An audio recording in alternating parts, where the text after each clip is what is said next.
Welcome to Ancient and Justified. MTV Party Zone Revisited. With me, James Hyman. And with me, Simone Angel.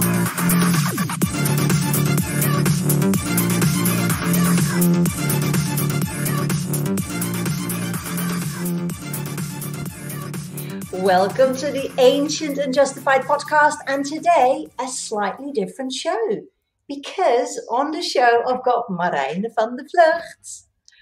Hello. Welcome. Hello. So normally of course we interview people who've been guests on Party Zone.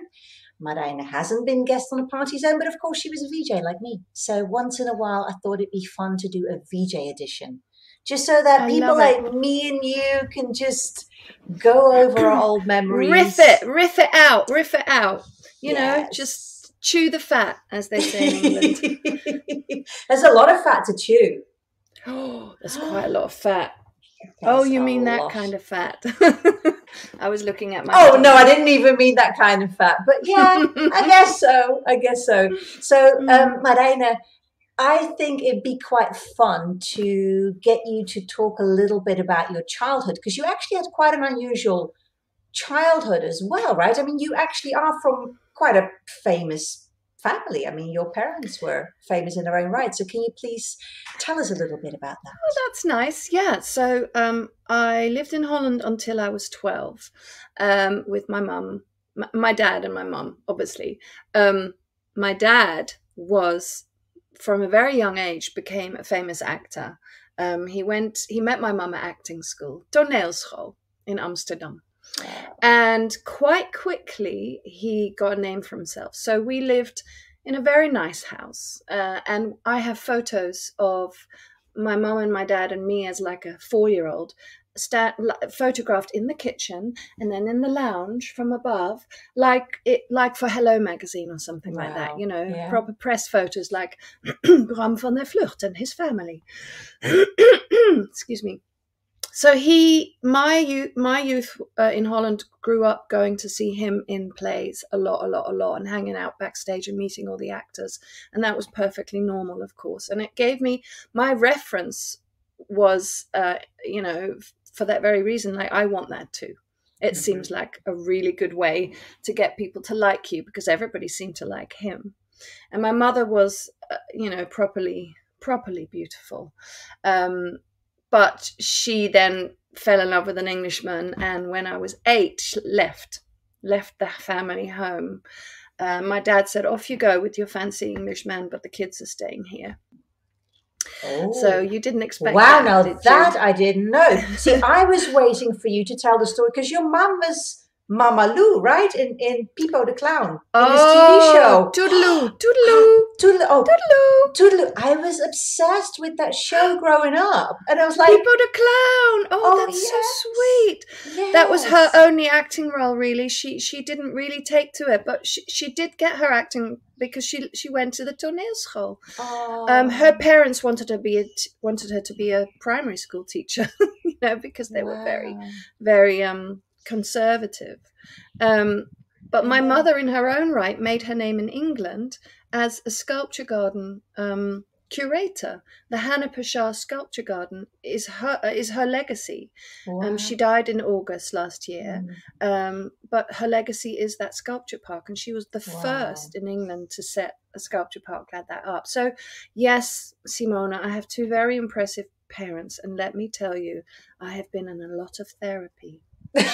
Because living up to that is quite something. Yeah. And I was only able to really let that go, that the expectation that you have of yourself. Your parents don't expect anything from you, but you think they do, and you want to please them, and you want praise from them. And it's only quite late on in my life that I realized that wasn't important.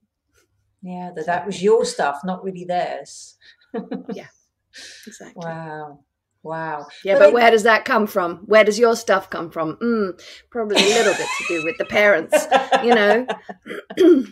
It's all good. Right. I've forgiven them. And I mean, you know, there's pros and cons to everything. And I guess the pros is that they just showed you that anything is possible in a way, right? I mean, it's Yeah. not like you came from a family where whatever you imagined was pushed down. Oh, you can't do that. Don't be crazy. Of course not. And you should be, you know, seen and not heard. Like you didn't grow up in that kind of environment. So that was Yeah, the gifts they gave you, right? It was the gift. However, Simona, I will keep surprising you. My father did not like it when I became a VJ at MTV. He's like, okay, so why? Okay, so you've done your first show, great. Why don't you see if you can get a job in the wardrobe department or production? Because he did not want me to pursue entertainment because Why? in front of the camera, because he knew how hard it was. Yeah. And he wanted to protect me, but I rebelled against it. I was so angry with him. I remember being in the MTV offices, phoning him up, going, I've got another show. It's so exciting. And he went, oh, yeah, so maybe now's the time to see if you can also work behind the camera. And I put the phone down on him. Wow. I was so angry. I was so proud to tell him something, and he just poo-pooed it.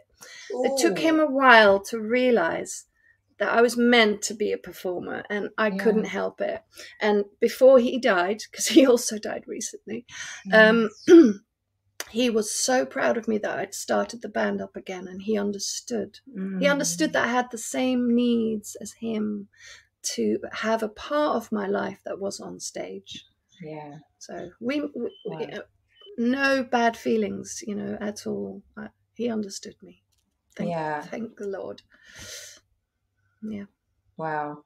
Yeah, you've had a very hard year last year. I have. My lovely father, Bram van der Vlugt, the advisor to Sinterklaas, died of COVID, which was really shitty, December 2020. And then my mother died of dementia 8 months after that. Wow. And I'd moved to Brighton just 2 months before my dad died, because my son is out of school and he needed better support because he's autistic. And it's been quite the time, but let me tell you, I made the right decision and everything is really good right now. Yeah. Well, I remember Steve Blame saying that to me before, where he said, or he didn't even say it to me, I think he said it in one of his podcasts to someone. He said, your parents give birth to you twice. Once when you're born into this world, and then the second time when they pass away. He said, because up until that point, he said, still, it's like you're like this train and you're still being pulled. Like your parents, no matter what your relationship, they're still somehow in front of you. And then once they go, that's it. Like you're the carriage, you're pulling whatever's behind you. I've heard this before. Yeah. You only really grow up and become an adult when your parents die. And you agree with that? I really do. Yeah.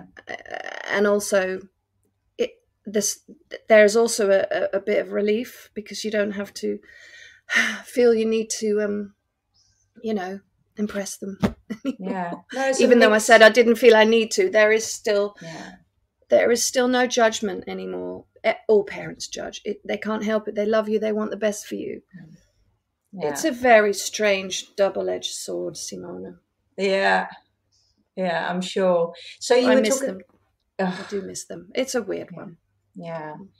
You were talking about your time at MTV and how your dad reacted. So can you just take me back to, because your beginnings at MTV are actually quite interesting. So can you just tell the listeners and the viewers how you ended up as an MTV VJ? Well, there's this phrase, right place, right time, right place. I think my experience at MTV and how I got the job there, I think it should say it in the dictionary. What does right time, right place mean? Well, it is what happened to Marijne. So I was in a band in the late 80s called the Merry Babes with my boyfriend at the time, Paul Kennedy. And I was very pushy. I was annoying as hell. And we'd made a video with, I'd split up with him to go out with someone else who made videos. And Paul and I decided to stay in the band together. And Paul had to endure the other boyfriend, the new boyfriend, to make videos for us. Bless his con socks. He's married now, happily married. And we made this video, black and white video, for a song called My Life's Crown, and I wanted it to go on MTV. And I was doing a modeling job with a photographer who said, oh, I know Steve Blame. Why don't I ask him if you can visit him? And because he's always putting unsigned bands on, you know, he sort of, he is, that is one of the things that he's championing, that's the word, championing unsigned bands. So she got me this meeting with Steve Blame in the old offices in Mandela Street, and every office was a glass cage. So there I was sitting, and this producer called Sue Hills walked past, who for some bizarre reason had spotted me in a magazine the week before in Italy. So she recognized me, and she knew from the magazine that I was a musician, that I was Dutch, and that I was a model. And she was looking for a girl, a female, who was both in fashion and music and European, so not British, to present a new show called The Pulse with Swatch. And there I was, and she just saw me and went, I need to get her to audition. So she asked, and I went, hell yeah. And there were a couple of other girls as well, but I just thought, I'm going to get this job. And I did. And that's that. The rest is history.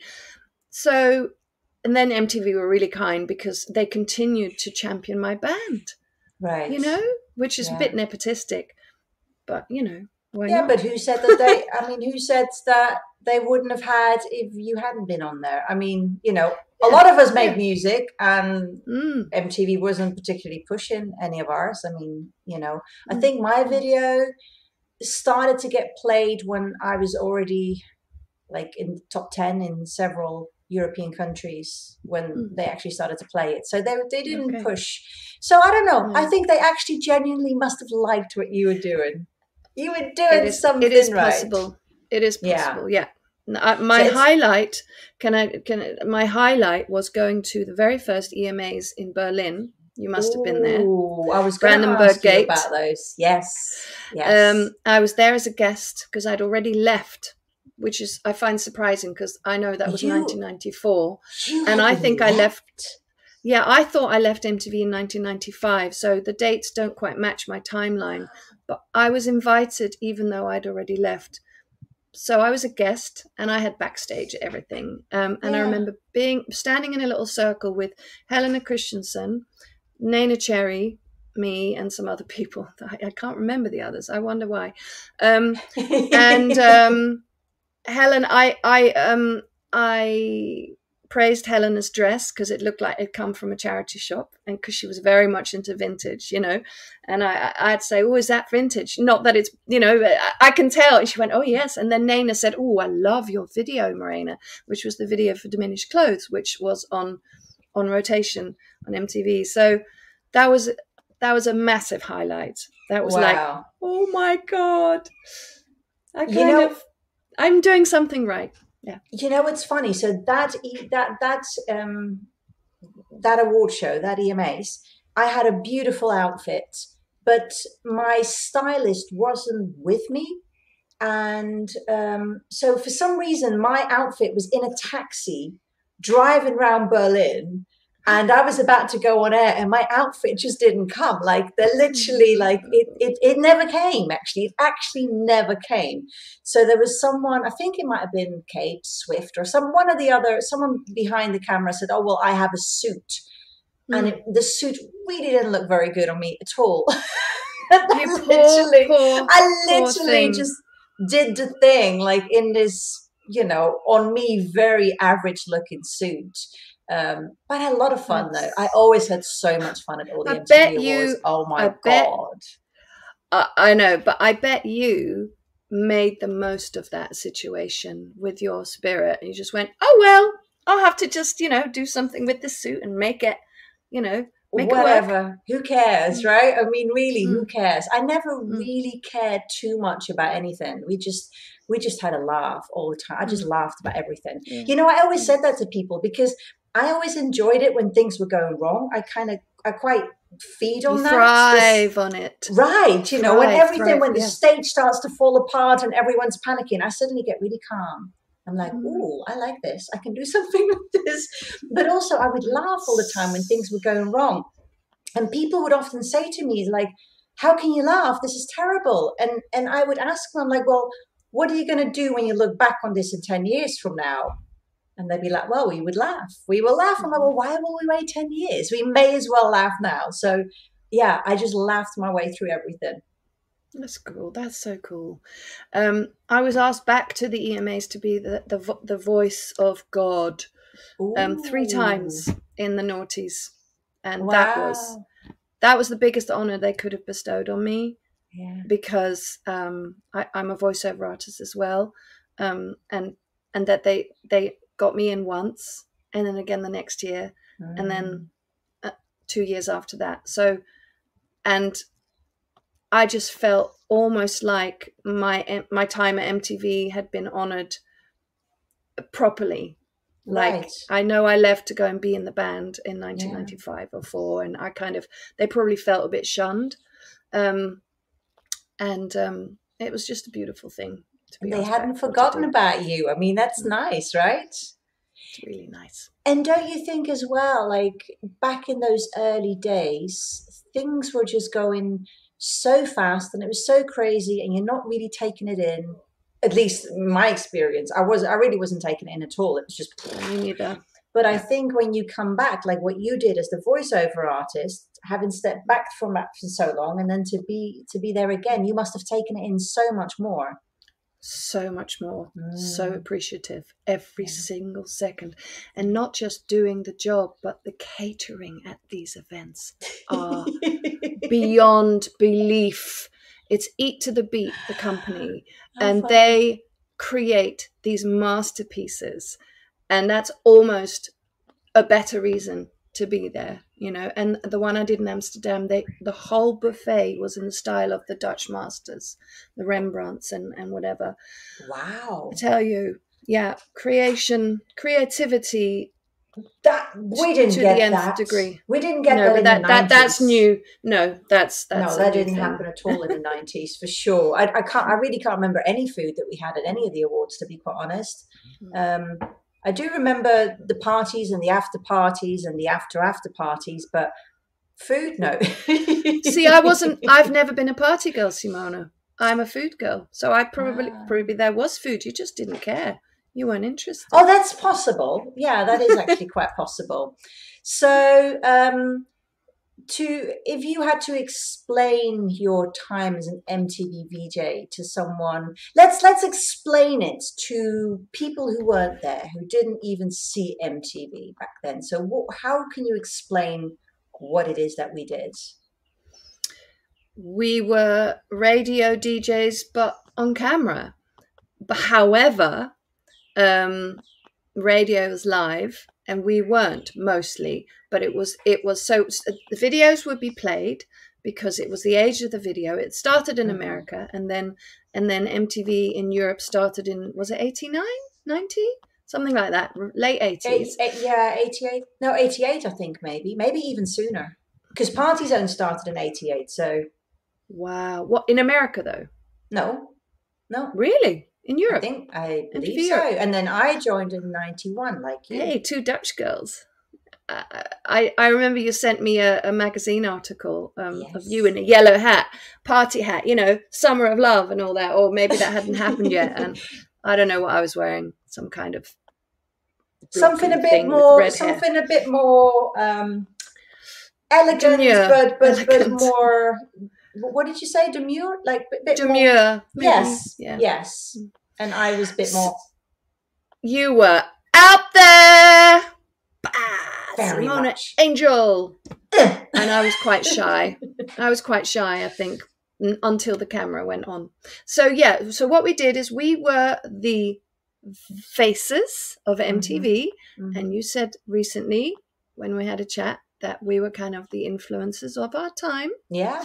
And sure. we would be the faces of these different programs, and we would be on all night, and for people to be able to check into MTV, zone out, have someone to talk to or have someone to talk to them, and feel that they're not alone.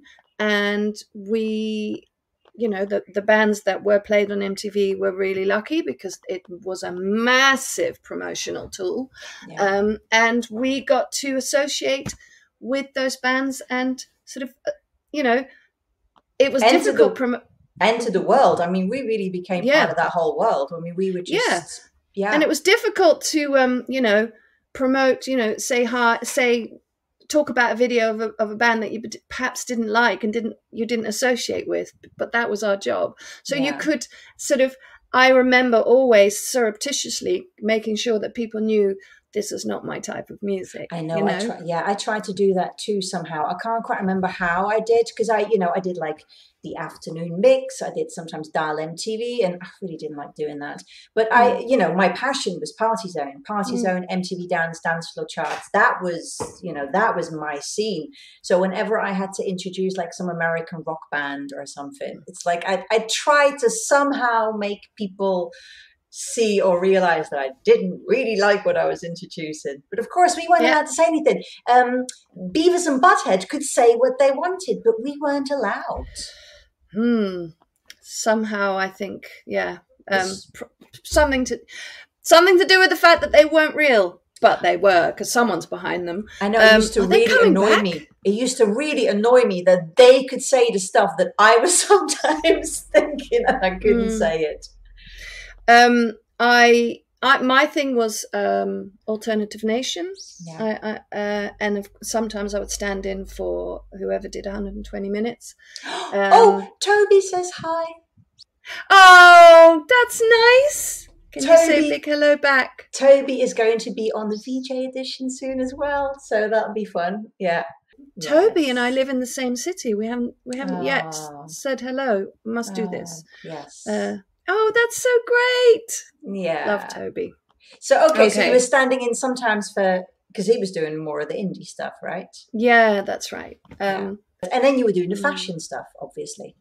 I started out, I was brought in for the fashion show, the Pulse with Swatch. Yeah. And that, strangely, that was on maybe 4 times a week, but it was only took an hour to record a month.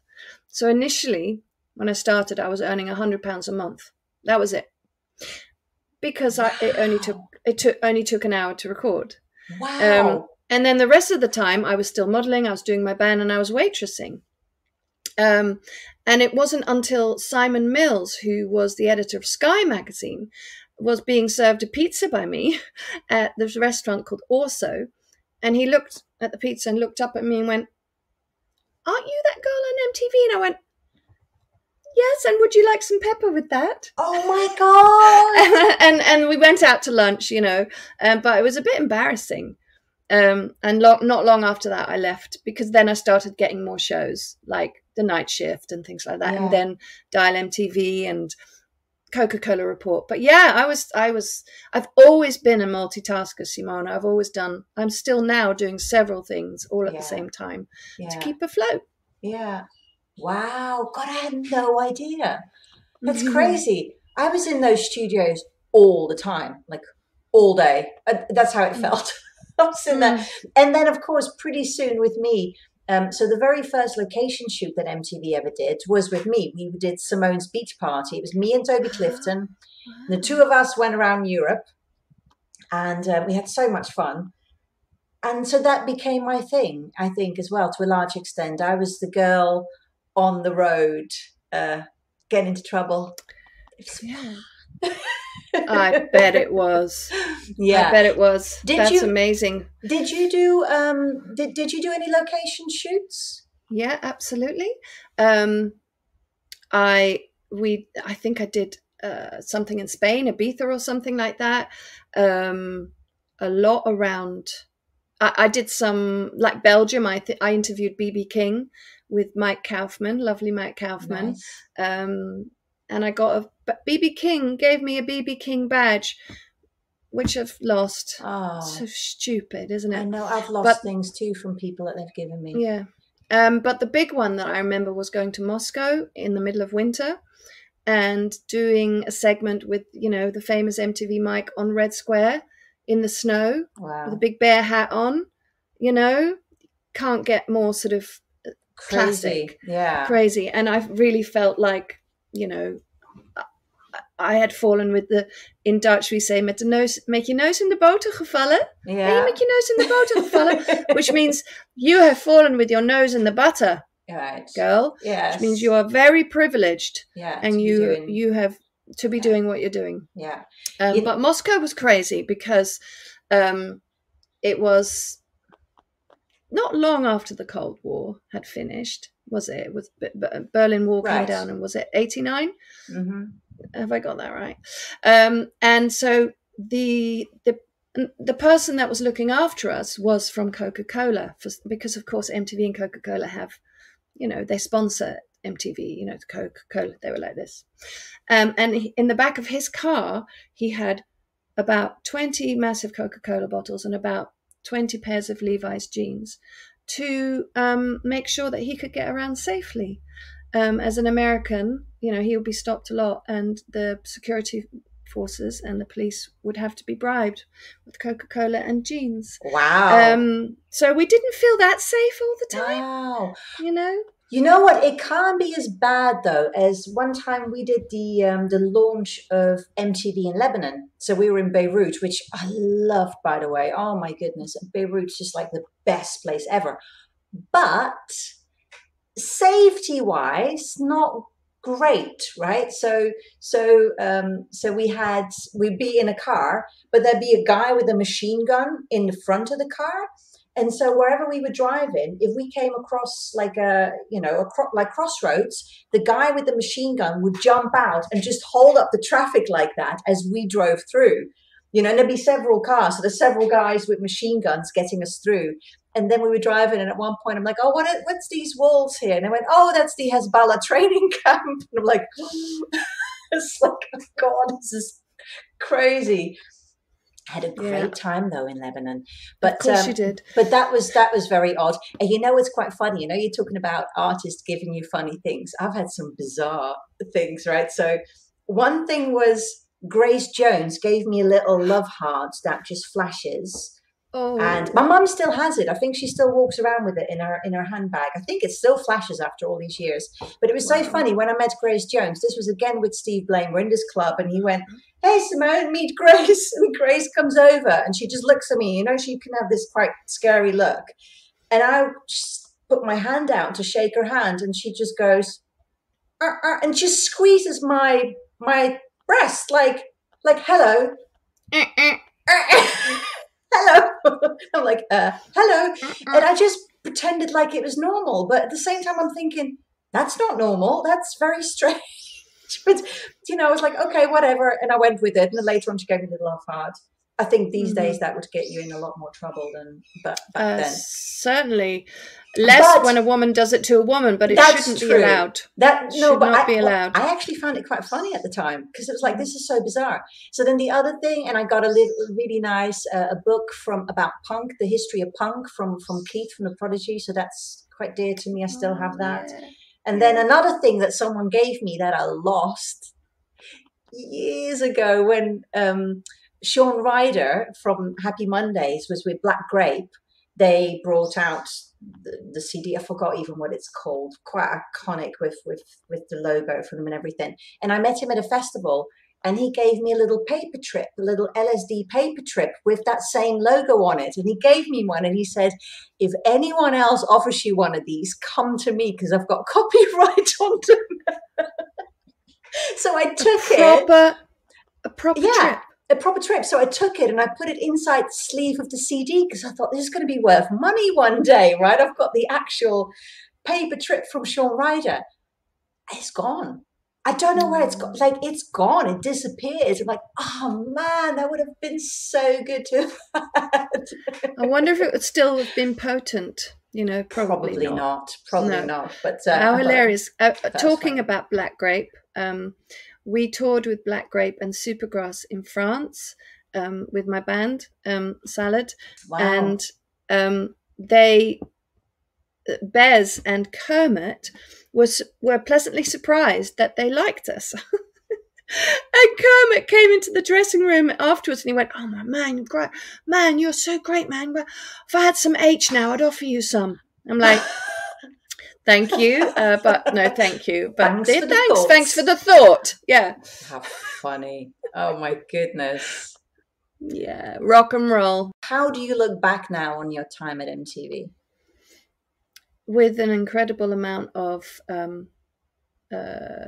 gratitude and love, and especially when knowing how small a family unit it really was before it became what it is now. Incredibly lucky to have been part of that, and how when we meet up now at reunions, that love is still there. People are still so young at heart, because basically it was almost like a pirate station. I mean, it was run by a bunch of kids, really, just students, just come out of college. Nobody knew what they were doing. Everyone was winging it. Everyone was partying, and that's what made it so fresh and exciting. And yes, they would want us to make mistakes in the recording so that it would seem live. You know, sorry guys if I've blown your bubble now. A lot of the links in the middle of the night at 5 o'clock, we weren't there. Yeah, but also, hold on. Yeah, but also, did they not say that because they just couldn't be bothered to redo it? That they went, oh, just make it look like it's live, because they knew it was going to take them longer if they had to redo? I actually don't know the answer to that. I would like to think no. You know, it had to be kind of okay, but it definitely you didn't need to be polished. I cared. Did you? Yeah. And I would get very stressed. Oh, did you? Yeah. I had some very. But that's why they told you it has to appear to be live. That's really clever. Then it's to calm you down. It's like, no, this is okay. You've broken my bubble now. No, but it's good. It's good. That's something, you know, you figure out what works. I remember I used to do this thing. So I had the Party Zone studio, and artists would come. And a lot of the people that I interviewed for Party Zone had never been interviewed before, had never been on TV before, because we really picked people that we liked, but where there was really no press interest into them yet, right? And we really pushed them and pushed them up, which was, you know, one of my favorite things about the job. But the downside of that was that I often had people coming into the studio incredibly nervous. And so the little trick that I did, my first link would always be a mess up. And my crew knew that. It's just what I did. So, you know, I'd sit here and I've got the crew over there, and I would do the first link and I would mess up and I would laugh and go, oh no, I can't believe I did that. I'm like, oh, on purpose. On purpose, to kind of make them feel more like, oh, okay, it's us against them. You know, oh, there's all the serious people, but there's us, and we're just having a laugh. So, Simone, that is really smart. Was that your idea? That was my idea. It was just to kind of calm people down. And I also tried to give them things that they could do with their hands. So we'd have little toys there or something, because it was really intimidating for a lot of them. So, yeah, I had to make them feel like I was on their side and they could trust me and it was okay. And yeah. See, I always think you could have been a producer there. You could have gone on to then go behind the scenes, you know, after you left. Yeah, it never really occurred to me, because to me that was, you know, you actually had to start organizing things. I didn't like to organize anything. I like to just wing it. So now I could do it, but back then I couldn't. I wanted to have fun. And to me, that was like a grown-up job. I didn't have a grown-up job.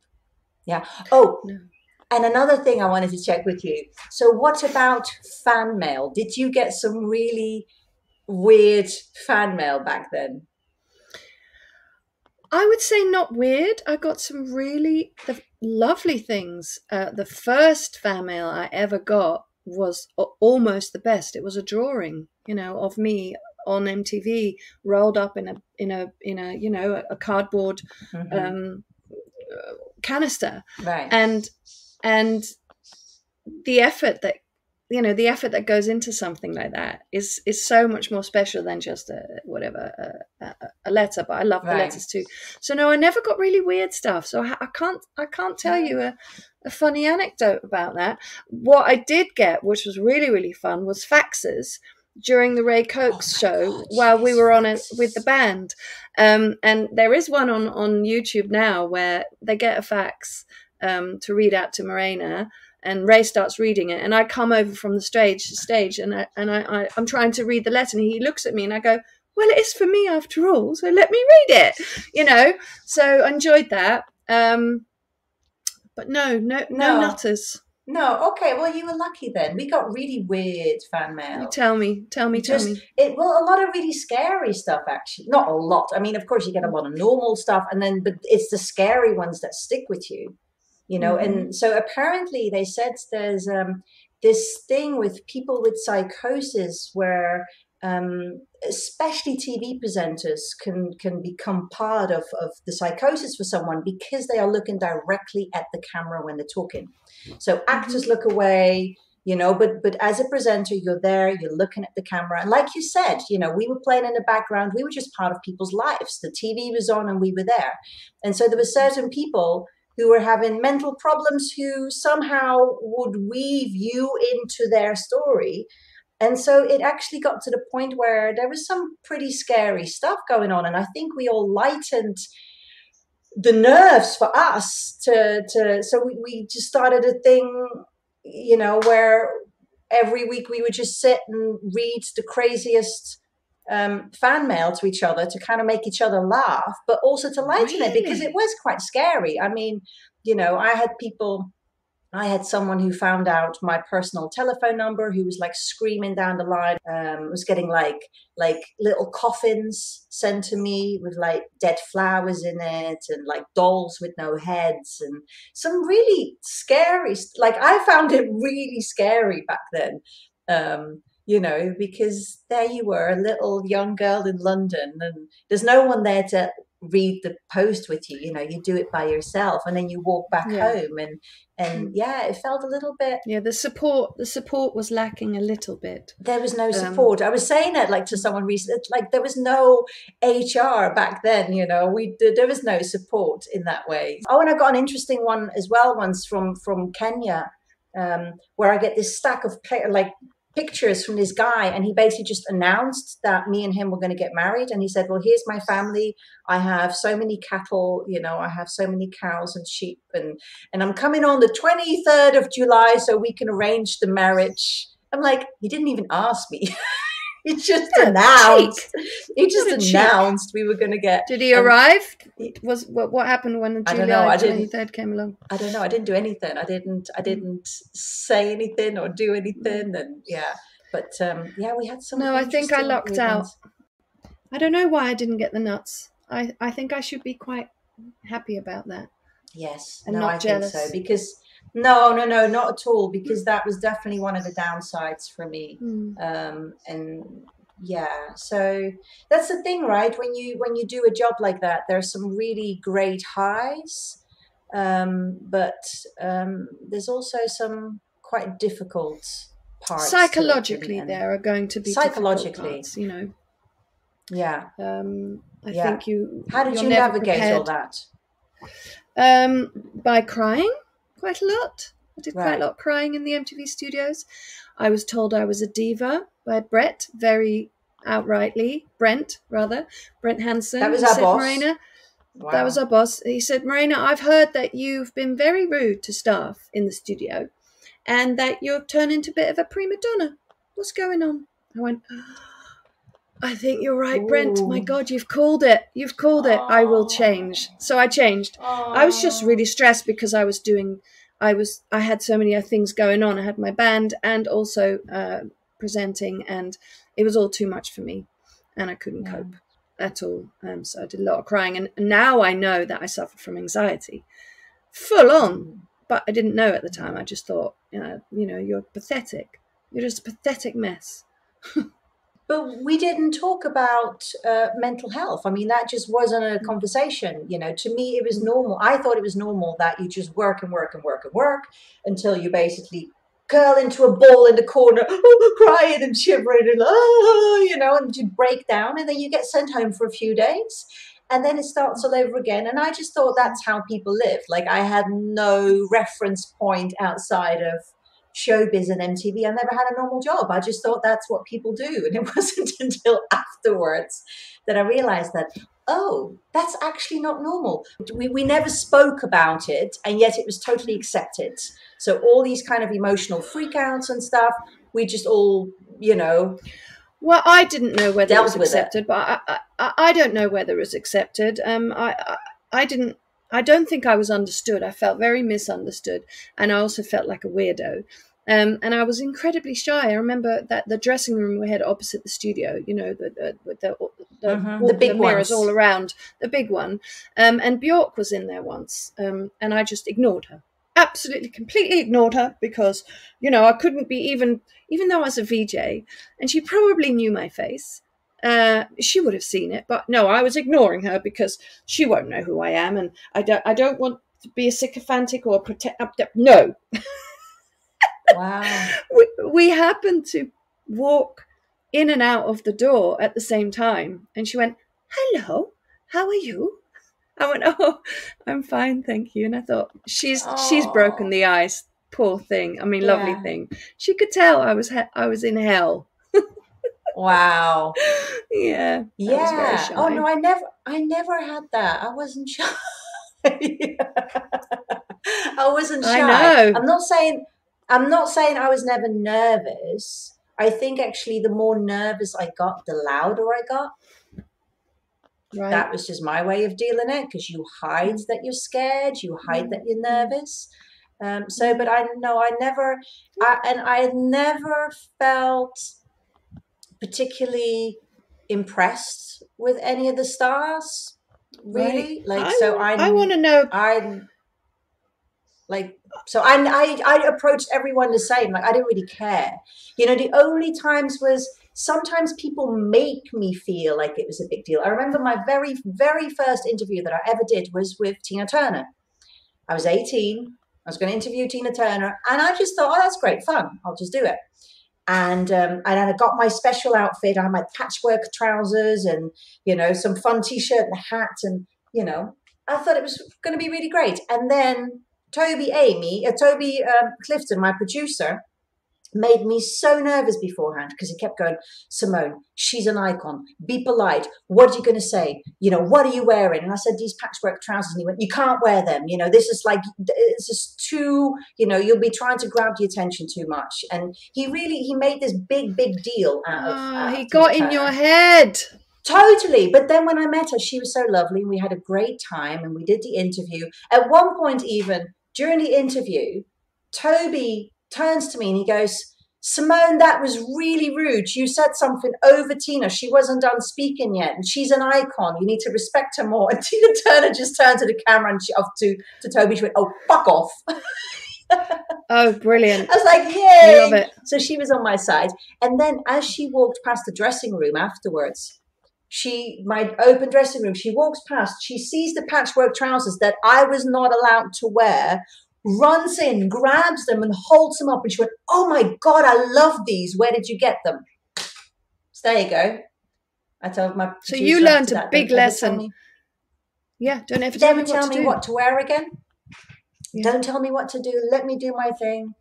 And yeah. Well, that That was obviously special. that's amazing. That was special. Yeah. Well done, because the thing is, I did care, and I was starstruck again and again and again, and I couldn't help Yeah. myself. You know, Yeah. so possibly not the best person. And also, I liked auto cue. I was very good at reading and acting out and being natural and reading out the auto cue and making out that it was all coming from my head. That was sort of my Yeah. skill. And I hadn't yet developed what we're doing here today, chat. I hadn't developed that Yeah. skill. And now I can chat for England, especially on stage. You know, between the songs, it all just comes out. I need some bullet points, but it's there. I know it's there, and I can trust it. Wow.